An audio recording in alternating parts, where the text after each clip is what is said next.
Hello, guys. This is one of the goodies that I brought from my field trip.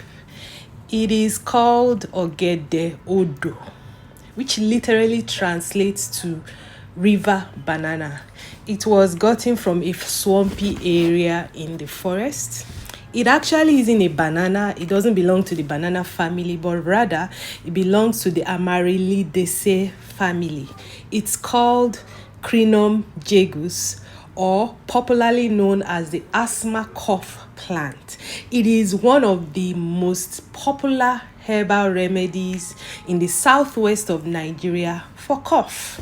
Yes, so I'd like you to read the caption for its other benefits and also read the caption because I'm going to teach how to prepare it for cough.